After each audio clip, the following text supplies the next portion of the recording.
여러분 반갑습니다. 또 점심 이후에 슬슬 또 잠이 올 텐데 그래도 함께 또 3부 성경 공부 모일 수 있도록 또 여러분 함께 힘써 주심에 감사합니다. 지난 시간 이야기들을 잠깐 나누고 또 오늘 함께 우리가 봐야 할 부분들을 나누도록 하겠습니다. 지난 시간에 북왕국의 역사와 또 엘리야의 사역에 대해서 잠시 살펴봤습니다. 북왕국의 초창기의 모습은 어땠는지 PPT 한 번만 보여주실까요? 네. 아예 없어요? 네. 좀 기다려야 한다고요? 네. 좀 기다려야 한대요. 네. 지난 시간 북왕국 초창기의 모습 가운데는 우리가 잘 아는 것처럼 다윗과 솔로몬, 물론 그 앞에서 또 본다면 사울부터 시작이 되겠죠. 그런데 그렇게 쭉 단일 왕국으로 오다가 그 단일 왕국 가운데 두 개의 나라로 갈라지게 됩니다. 물론 그 죄악 가운데 솔로몬이 가졌던 죄악이 제일 컸죠. 그리고 두 개의 나라로 나눠지면서 우리가 잘 아는 것처럼 남왕국과 북왕국으로 나뉘게 됩니다. 남왕국은 누구부터 시작했죠? 네, 르호보암. 네, 그리고 북왕국은 여로보암으로 나뉘어지게 됩니다. 다윗의 왕권은 어느 왕국으로 갈까요? 네, 남왕국인 르호보암. 그렇게 쭉 연결이 되고요. 북이스라엘 가운데는 계속적인 쿠데타, 반란 이것이 계속 일어납니다. 제가 이제 여기에는 계속되는 반역과 8번에 걸친 왕조라고 했는데 한편으로는 9번째 왕조가 맞기도 해요. 그러니까 8번이라는 것은 제가 그러니까 교체 자체가 8번이 막 있다 이제 그 얘기를 했던 거고, 왕조로 따진다면 9왕조까지 있습니다. 그리고 이제 오므리 왕조의 악한 왕과 왕비 누구겠습니까? 우리가 잘 아는 아합 그리고 이세벨. 아합과 이세벨이 오므리 왕조 가운데 가장 악했던 어떤 그런 왕과 왕비로서 나옵니다. 또한 나봇의 포도원 사건이 있었고요. 결국 아합이 전쟁 가운데 나가서 죽게 되는 어떤 그러한 내용의 부분도 있었습니다. 혹시 PPT 이제 보여질까요? 지금도 안 돼요? 네. 왜 안 되지? 네. 이거 좀 봐야 할 내용들이 좀 있는데, 네, 그렇습니다. 선지자 엘리야의 내용을 조금 더 보겠습니다. 선지자 엘리야 가운데 3년 반 동안의 가뭄에 대한 내용들이 있었고요. 갈멜산에서 대결하는 내용도 있습니다. 그리고 엘리야와 바알과 아세라를 따랐던 어떤 그런 선지자들, 나쁘게 말하면 바알과 아세라를 따랐던 자들이고요. 또 좋게 말하면 원래는 하나님을 섬겼던 선지자들도 맞기는 해요. 그러니까 이들이 늘 완전하게 다 구분된 건 아니에요. 하나님을 믿기도 하고 이방의 바알과 선지자도 믿었던 양갈래로 그렇게 두 다리를 하고 있었던 그러한 선지자들인데, 그들과의 갈멜산에서의 대결이 있게 됩니다. 그리고 지친 그 대결이 끝나고 난 다음에 우리가 잘 아는 것처럼 엘리야 가운데 이세벨의 어떤 협박과 공포 때문에 남쪽으로 내려가다가 로뎀나무에 잠깐 쉬는, 그러므로 또 호렙산에서 하나님께서 지친 엘리야 가운데 새 사명을 허락하는 그러한 내용도 있게 됩니다. 그러한 부분들도 쭉 연결되고 있음을 볼 수가 있죠.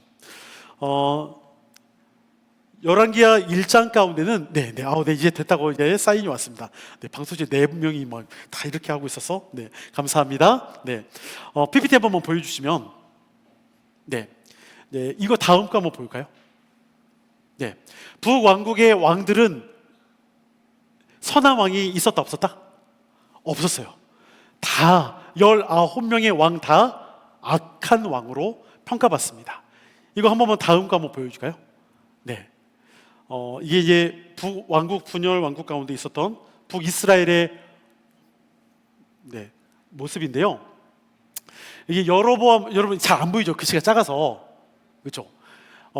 여로보암 왕 1세와 그러니까 북이스라엘 가운데 왕조가 이 두 사람이 1왕조, 바하세와 엘라가 2왕조, 시므리가 삼왕조, 오므리부터 쭉 연결되는 아마 예후까지인가요? 그다음에 이제 사왕조, 그리고 예후부터 해서 스가랴까지가 5왕조, 6왕조, 7왕조, 8왕조, 9왕조, 이렇게 9왕조로 나뉩니다. 그러니까 완전히 다른 게 뭐냐면, 남유다는 누구의 후손이죠? 다윗의 후손. 그러니까 다윗의 가문이 위기가 맞을 때도 있지만 그냥 쭉 왔어요. 그런데 북왕국은 여로보암 1세와 나답 태어났다가, 그러니까 왕권을 잡았다가 바하사가 반역을 꾀해요. 그래서 완전히 그냥 교체가 되는 거예요. 그냥 쭉 연결되는 게 아니라 바하사와 엘라가 이제 또 이렇게 한 왕조고요. 그리고 시므리가 또 반란을 일으키죠. 그리고 오므리가 반란을 일으키면서 쭉 이렇게 또 사왕조로 넘어가게 되는, 그러니까 이렇게 해서 총 9왕조가 북이스라엘 가운데 있습니다.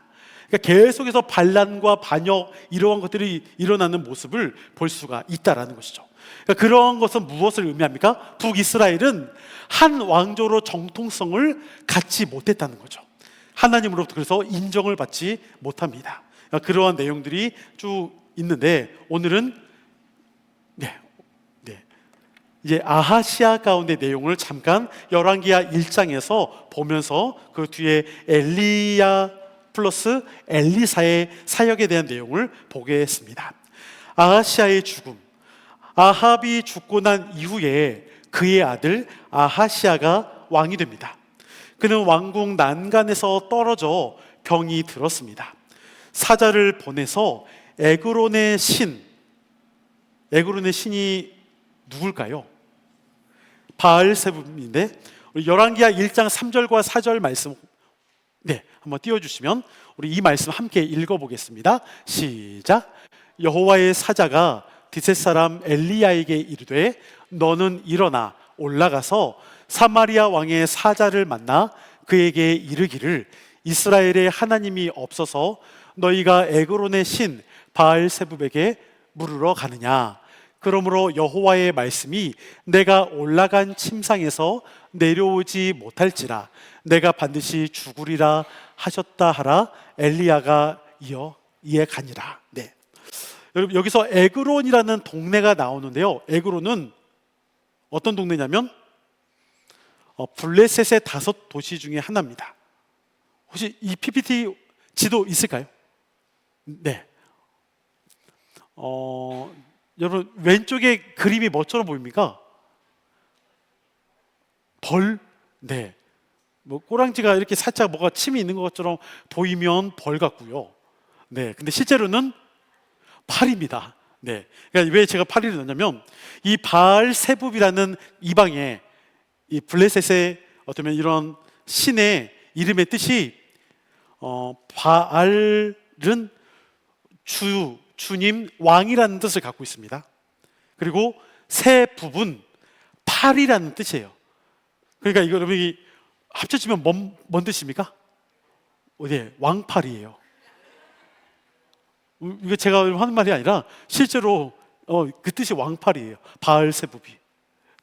그런데 이 왕팔이에게 지금 물어보는 거예요. 왕관 난간에서 떨어져 병이 들었고 이 병이 나을지 물어보기 위해서 지금 갔는데, 이 신이 뭐다? 왕팔이에요. 이 왕팔이에게 물어보고 있어요. 그리고 지금 이게 저기 보이는 빨간색으로 표시한 부분이 이제 블레셋의 5 지역에 대한 어떤 그런 이름, 영어로만 되어 있는데, 뭐 아스돗, 뭐 가사, 그다음에 아스글론, 가드, 에그론까지 있는데, 저게 지금 이제 에그론을 아마 그런 내용들을 좀 이게 쓴 것 같습니다. 에그론은 블레셋의 5도시 중 하나이고, 거기에 있는 왕파리에게 물어보는 좀 어처구니 없는 그 현실 가운데 있게 되죠.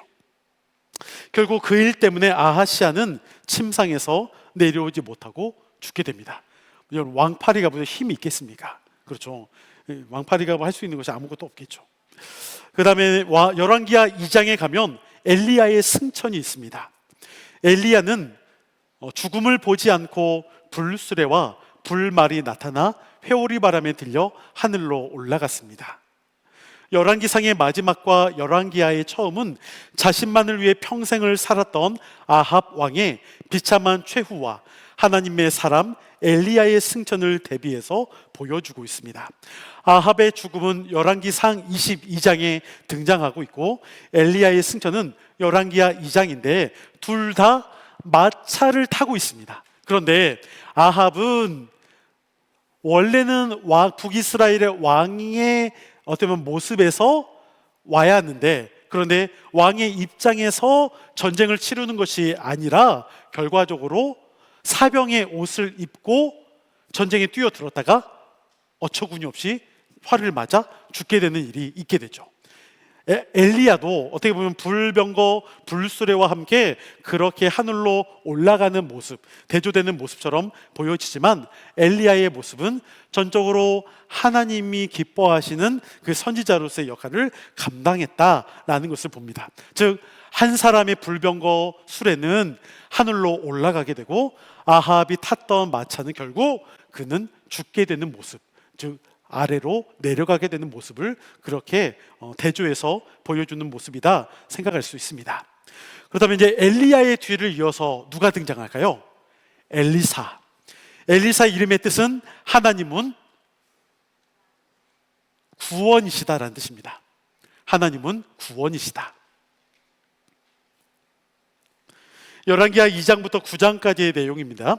엘리사의 등장. 엘리야의 제자 엘리사는 그가 구했던 대로 성경 인물 중에 예수님을 제외하고 가장 많은 이적을 행했던 사람으로 평가받습니다. 열왕기하 2장 9절 PPT 없죠? 띄웠나요? 네네. 감사합니다. 또 제가 띄워놓고도, 해놓고도 이제 기억이 잘 안 나가지고. 네. 우리 함께 읽어보겠습니다. 시작. 건너매 엘리야가 엘리사에게 이르되 나를 내게서 데려감을 당하기 전에 내가 내게 어떻게 할지를 구하라. 엘리사가 이르되 당신의 성령이 하시는 역사가 갑절이나 내게 있게 하소서 하는지라. 아멘. 엘리사가 스승 엘리야에게 나도 성령의 역사가 갑절이나 있기를 원한다라고 말합니다. 그러니까 엘리야가 승천하고 이제 엘리사 가운데 역사가 이제 이루어지는 모습들을 볼 수가 있지요.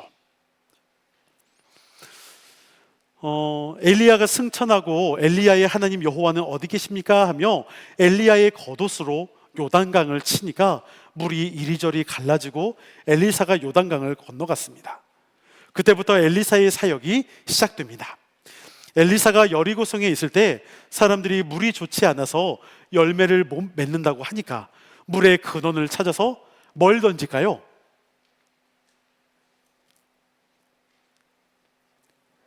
네, 소금을 던져 물을 고쳐 주었습니다. 근데 여러분, 소금을 던졌는데 왜 소금을 던졌을까요? 옛날에 목사님들이 이 소금과 관련해서 이렇게 설교를 많이 하셨어요. 뭐냐면 소금의 특별한 어떤 능력에 대한 부분을 이야기를 하시면서 소금이 자신을 완전하게 다 이렇게 녹잖아요. 그래서 헌신과 또 불순물이 섞이지 않은, 또한 짠맛을 내는 딱 한 가지 맛은 소금밖에 없어서 유일성, 또한 깨끗한 불순물이 있지 않은, 그러니까 이러한 어떤 내용들을 조금 이야기를 하면서 설교를 했던 내용들이 좀 많이 있었습니다. 그런데 왜 소금을 던졌는지는 저도 잘 모르겠어요. 근데 소금에 그렇다고 어떤 특별한 능력이 있어서 던진 것은 아니라고 말합니다, 학자들이. 그러니까 소금 가운데 그냥 그 당시에 그 소금이 옆에 있어가지고 던졌는지, 아니면 소금 가운데 뭔가 정말 특별한 효험이 뭐가 있었는지는 알 수 없어요. 성경에서 여기서 말하고 있는 부분이 없기 때문에 굳이 우리가 무엇인가를 여기에 대해서 소금이 어떠한 뜻을 갖고 있고 효능이 있고 또 소금을 어떤 내용을 담고 있을 거야, 굳이 그렇게까지 우리가 볼 필요는 없습니다. 그냥 하나의 상징일 뿐입니다. 소금을 그냥 던졌다라는 부분이고요. 소금을 던져 물의 근원을 고쳐 주었다라는 것을 볼 수 있습니다.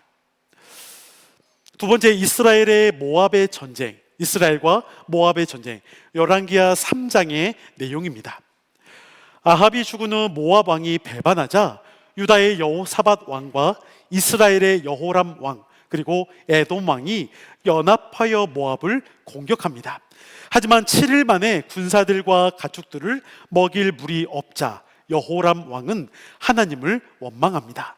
그때 유다의 여호사밧 왕이 우리가 여호와께 물을 만한 여호와의 선지자가 없느냐라고 물었고, 엘리사가 여호사밧 왕을 위해 예언합니다.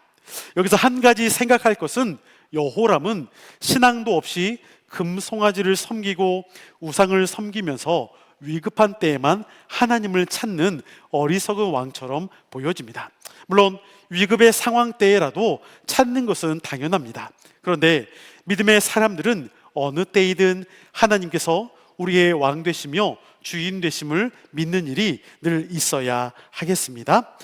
빈 그릇을 채운 기름에 대한 내용이 열왕기하 4장에 있습니다. 제가 3번과 4번까지 한 다음에 좀 설명을 다시 할게요. 빈 그릇을 채운 기름에 대한 내용 뭐냐면, 제자들의 아내 중 한 여인이 엘리사를 찾아와 호소합니다. 남편이 죽었는데 빚쟁이가 두 아들을 데려가 종으로 삼으려 한다라고 말합니다. 엘리사가 집에 무엇이 있는지 묻습니다. 여인은 집에 기름 한 병 외에는 아무것도 없다라고 하죠. 엘리사는 그릇을 빌려 오도록 했고 그 그릇들의 기름을 채웁니다. 열왕기하 4장 3절과 4절 말씀 있을까요? 네, 우리 함께 읽어보겠습니다. 시작. 이르되 너는 밖에 나가서 모든 이웃에게 그릇을 빌리라. 빈 그릇을 빌리되 조금 빌리지 말고 너는 내 두 아들과 함께 들어가서 문을 닫고 그 모든 그릇에 기름을 부어서 차는 대로 옮겨 놓으라 하니라. 아멘. 그러니까 빌려서라도 그릇을 가져와라. 그리고 문을 닫고 그 기름에 가득, 그 그릇에 기름을 가득 채웠습니다. 당시에는 기름이 화폐처럼 사용이 되었습니다. 그래서 그 여인은 빚을 다 갚고 아들들과 함께 살 수가 있었다라고 보여지죠. 또 수넴 여인, 열왕기하 4장 8절부터 37절까지의 내용입니다. 자, 여기까지만 우선 읽어볼게요. 엘리사가 수넴이라는 곳에 갔는데 한 여인이 엘리사를 환대했습니다. 엘리사는 여인에게 필요한 것을 물었는데 남편은 늙고 무엇이 없는 상황일까요? 아이입니다. 아들이 없는 상황이라고 하자 엘리사는 이 여인에게 내년 이맘때쯤 아들을 낳을 것을 예고했습니다. 열왕기하 4장 14절 말씀 우리 함께 읽어봅니다. 시작. 엘리사가 이르되 그러면 그를 위하여 무엇을 하여야 할까 하니 게하시가 대답하되 참으로 이 여인은 아들이 없고 그 남편은 늙었나이다 하니, 결과적으로 그래서 아들을 낳을 것을 예고합니다. 엘리사의 말대로 이 여인은 아들을 낳았지만 몇 년 뒤 갑자기 이 아들이 죽습니다. 그래서 엘리사를 찾아와 원망의 목소리도 있었지만 간청하는 가운데 엘리사가 그 아들 위에 엎드려지고 또 그 가운데 함께 있음으로 인해 또 그 아들이 살아나는 일도 있게 됩니다. 과부들은 당시 시대적 약자였습니다.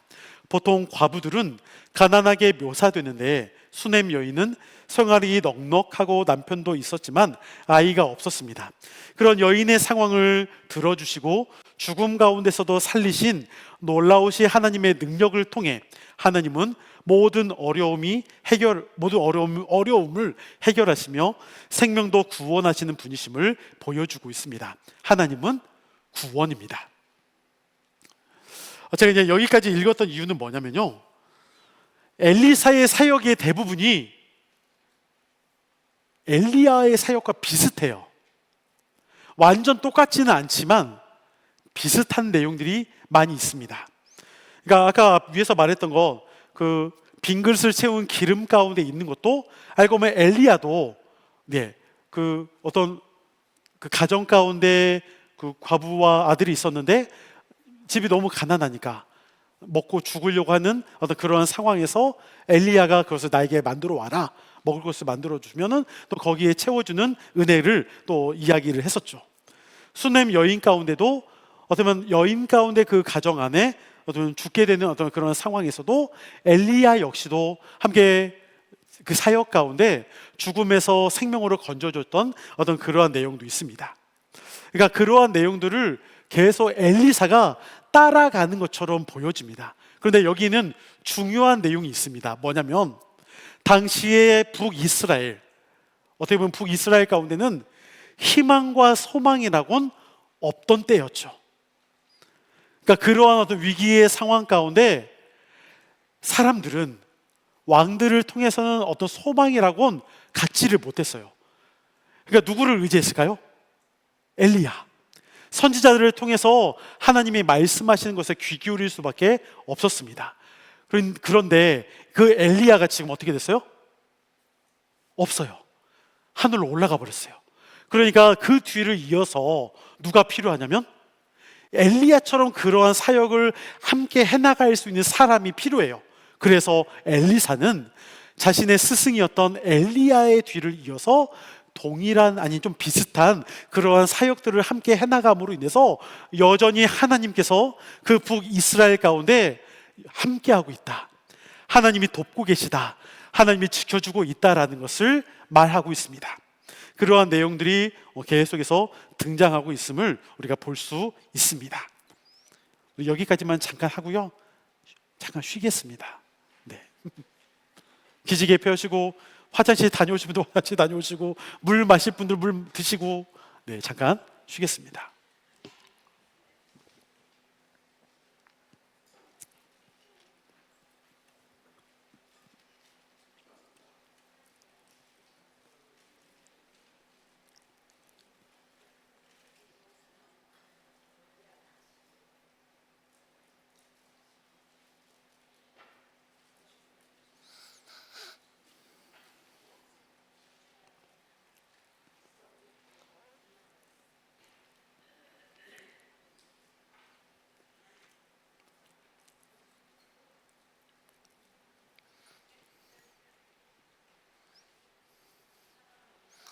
네, 혹시 가지고 계신 사탕들이 있으면 두루두루 나누시면서, 네, 사탕을 드시면서, 네, 당 떨어질 시간입니다 지금. 네.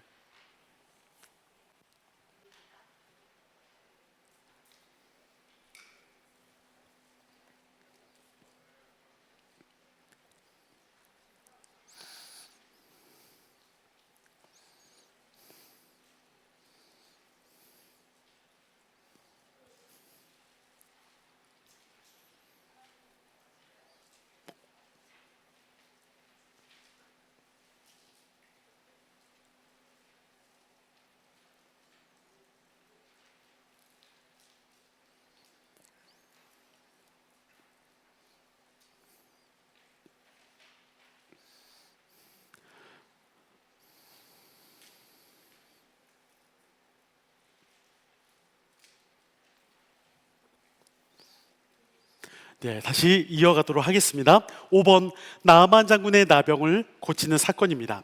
열왕기하 5장의 사건인데요, 아람의 군대 장관 나아만이 문둥병에 걸렸습니다. 그런데 아람의 어떤 그쪽 가운데 노예로 잡혀온 여종이 있습니다.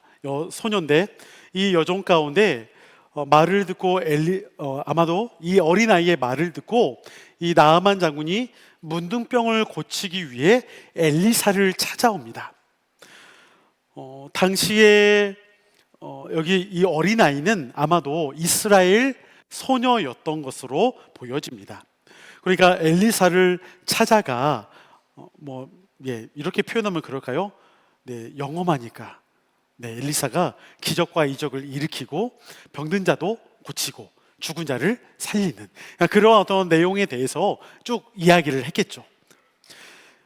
그래서 엘리사를 찾아가도록 했습니다. 그런데 원래는 바로 찾아온 건 아니고요, 왕에게 찾아가서 왕에게 엘리사를 만나러 왔다라는 것을 보고하고 이제 오게 됩니다. 그런데 실제로 아람의 군대 장관이면 지금으로 보면 국방부 장관이죠. 국방부 장관이 찾아왔으면 그냥 일반적으로 생각할 때 엘리사가 좀 이렇게 맞이하러 간다거나 집 밖이라도 좀 이렇게 나온다거나 해야 하는데 문 밖으로 나오지도 않고 나아만에게 그냥 너 가서 요단강에 가서 7번 목욕하라고 이야기합니다. 당시에 여러분 요단강은 그리 깨끗한 물은 아니었습니다. 물론 지대가 그렇게 막 깊거나 그런 건 아니어서 들어갔다 나오는 것은 큰 일은 아닙니다. 그런데 요단강 가운데는 물이 아주 흙탕물처럼 꽤 지저분했습니다. 이 당시에. 그러니까 어떻게 보면 나아만에게 요단강에 가서 7번 목욕을 해라 라는 것은 지금의 상황에서 뭔가 그냥 약 올리는 것처럼 보여질 수도 있습니다. 기분이 좋지 않지만 그럼에도 그 말을 따릅니다. 근데 6번 씻을 때까지 아무런 변화는 없습니다. 마지막 7번째 들어갔다가 나오니 깨끗해졌죠. 그리고 고침받은 후 나아만은 아람 땅에서 하나님을 제사하기 위해 이스라엘의 흙을 내가 좀 가져가겠다라고 말합니다. 열왕기하 5장 17절 말씀 우리 함께 읽어봅니다. 시작. 나아만이 이르되 그러면 청하건대 노새 2마리의 실을 흙을 당신의 종에게 주소서. 이제부터는 종이 번제물과 다른 희생 제사를 여호와 외 다른 신에게는 드리지 아니하고 다만 여호와께 드리겠나이다. 아멘. 흙을 가져가는 목적이 뭐라고요? 네. 이스라엘 땅에 있는 흙을 가져감으로 인해서 자신의 땅 아람에 가서 이곳에서 흙을 뿌려놓고 그곳에서 내가 하나님만 여호와만 다른 신이 아닌 여호와 하나님께만 내가 제사하려고 흙을 가져가겠다라고 말합니다.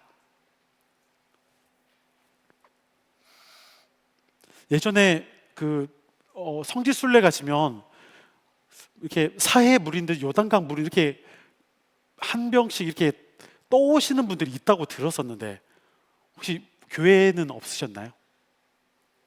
네. 근데 제가 듣기로는 이렇게 가져는 이렇게 PT 큰 건 아니고요. 그냥 콜라 이렇게 한 500ml짜리 거기다 이제 넣어 와서 비행기를 타기도 했대요. 거의 간직하고 가져왔어요. 근데 가져와서는 그냥 버렸대요. 네, 그럴 거면 뭐하러 힘들게 가져왔나 싶을 만큼, 그렇죠? 예. 그러니까 거기서는 열심히 막 이렇게 막 보관하면서 뭐 귀한 거야 하면서 가지고는 왔지만 막상 와서는 그냥 버렸다라는 이야기가 있더라고요. 물론 나아만은 아마 그러지 않았을 거라는 생각을 하게 됩니다. 그는 고침받은 후 그가 믿었던 아람의 어떤 신을 신뢰하고 의지하는 것이 아니었던 것 같습니다. 왜냐하면 한 가지 양해를 구합니다. 그 양해가 무엇이냐면 이는 아람 왕, 그러니까 자신이 어찌됐든 군대 장관이니까 왕과 함께 어떤 그 여러 행사에 참석을 하거나 그러다 보면 자신의 신에게 경배할 수밖에 없는 상황이 있을 수밖에 없죠. 물론 자기는 경배하지 않겠다라고 하겠지만 그럼에도 왕과 함께 갔던 그 상황에서는 어쩔 수 없이 좀 부축을 하다가 좀 엎드려질 수도 있는 그러한 어떤 행동 제스처가 생길 수가 있으니까 그걸 염려하게 됩니다. 그러니 그가 그것에 대해서 조금 양해를 구하는 모습을 볼 수가 있습니다. 은혜를 알고 나니까 그의 삶이 변화된 것을 알 수가 있지요. 하나님은 구원이십니다. 근데 이러한 모습이 여러분 우리 가운데도 생각해 보면 있었던 것 같아요. 여러분 처음 교회에 나왔을 때부터 우리 집안이 제사를 하고 있었다면 교회에 나오면서 바로 제사 끊었나요? 그런 분도 있을 수 있겠지만 많은 분들이 오히려 제사는 제사대로 그래도 어쩔 수 없으니까 하면서 서서히 조금씩 끊어가지 않았을까라는 생각을 합니다. 혹시 여러분들은 안 그러셨어요? 네, 뭐 지난주에도 말했지만 저희 집은 좀 그랬거든요. 저희 할머니 남묘호랭개교 막 그것 때문에 예, 저희 아버지도 지금 이제 장로님이신데 은퇴도 하셨어요. 그런데 참 우리 아버지 욕하면 안 되는데, 네. 아무튼 아버지도 이렇게 제사상을 믿음이 없을 때, 아직 장로 아닐 때 제사상을 이렇게 놓고 예, 제사도 하면서 교회도 가시고 이렇게 이제 나일론 신자 같은 생활을 좀 이렇게 하시다가 점차 이제 과감하게 내려놓는 일들을 하셨던 걸로 알고 있습니다. 저번 추석 때인가 그때 갔을 때 아버지가 이런 고백도 하시더라고요. 집사 때 점도 한번 보러 갔다고. 네. 그러면서 비밀스럽게 얘기를 하시는데 아무튼 뭐 네. 아마 우리도 그러한 시간들이 좀 있었을 수도 있을 것 같아요. 하지만 그런 시간들이 하나씩 믿음이 생기면서 점차 버리게 되는 거죠. 나아만도 처음에는 은혜를 받고 또 그가 하나님 앞에 좀 더 내가 좀 더 신실하게 나아가겠다라는 그 다짐의 고백이 있으면서 점차 여호와만을 찾았던 그러한 시간들이 있지 않았을까 싶습니다. 근데 나아만 장군의 이런 나병 고치는 사건이 여러분 특히나 구약에서 꽤 중요한 신학적인 주제가 됩니다. 그게 뭐냐면 여러분 일반적으로 이러한 이야기가 참 많아요. 뭐냐면 구약의 하나님은 어떤 하나님이고 신약의 하나님은 어떤 하나님이다라는 이야기가 좀 있습니다. 들어본 적 없습니까, 여러분? 구약의 하나님은 좀 뭔가 이렇게 심판의 하나님처럼 보여지고 신약의 하나님은 사랑의 하나님 아니야? 이렇게 생각하는 경우가 있습니다. 물론 그러지 않죠. 하나님은 구약에서도 여전히 계속적으로 참고 인내하시며 사랑의 마음으로 함께 하십니다.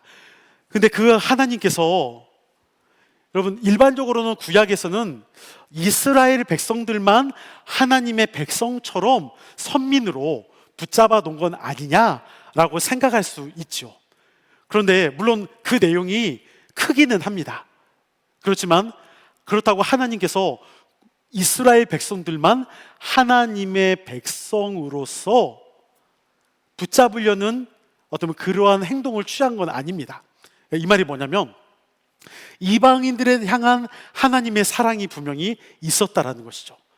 그걸 잘 알 수 있는 게 우리가 잘 아는 룻기, 모압 여인 룻을 통해서 하나님께서 또한 모압 여인도, 이방의 여인도 사랑하고 있음을 또한 그런 것도 알 수 있고요. 오늘 본문의 나아만을 통해서, 나아만은 이스라엘 백성이 아니죠. 어떤 사람입니까? 아람, 이방인입니다. 근데 그 이방인조차도 알고 보면 아람도 이스라엘을 괴롭혔던 나라죠. 그럼에도 불구하고 그 아람 가운데 있는 그 나아만을 붙잡아 사용하시는 그런 은혜를 알 수가 있습니다. 하나님께서는 단지 구약의 하나님은 이스라엘만 하나님의 백성으로 삼으려는 것이 아니라 온 이방의 나라들도 사랑하고 있다라는 사실을 우리가 알 수 있습니다. 물론 그래도 선택받은 백성은 이스라엘이 분명합니다. 6번입니다. 도끼를 떠오르게 하는 사건. 열왕기하 6장 1절부터 7절까지는 갑자기 이 내용이 왜 있나 싶을 만큼 좀 어울리지 않는 본문이 있습니다.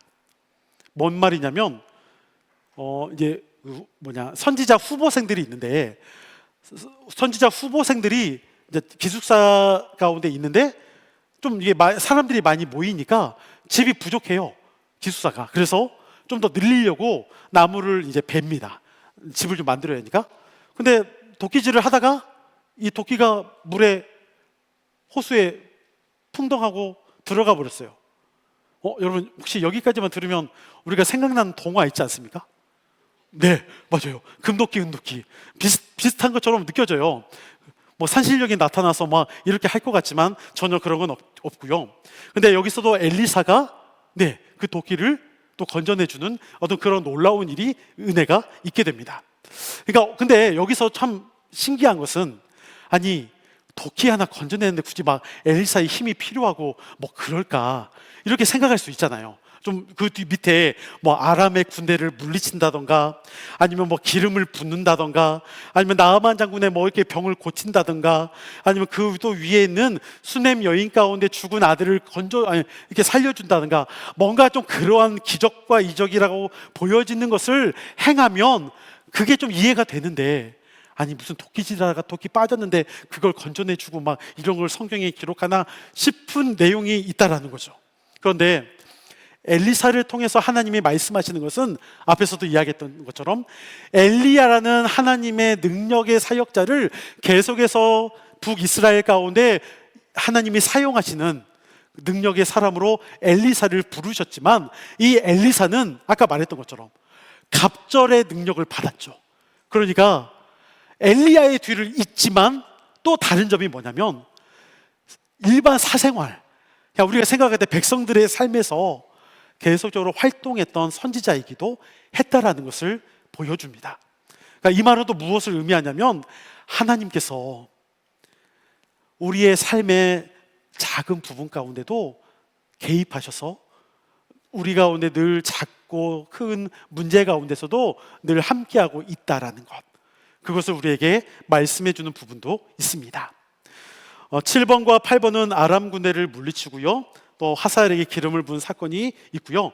9번으로 넘어가겠습니다. 9번은 예후에게 기름을 붓는 사건이 있습니다. 호렙산에서 엘리야에게 보여준 사역을 이제 엘리사가 대신합니다.